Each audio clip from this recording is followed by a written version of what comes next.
Okay, Broker Jeff here, and the Bronco Cypress Orange has finally come.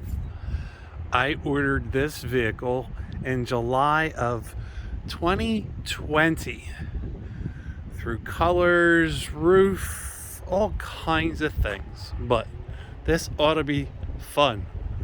This has the Sasquatch package.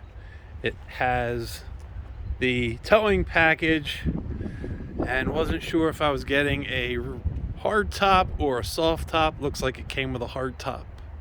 It is the Big Ben, and the tires are just huge. So it looks like it's worth the wait. Can't wait to drive it. It's after hours at the dealership. They told me it came in this afternoon, and I had to take a look. So here it is.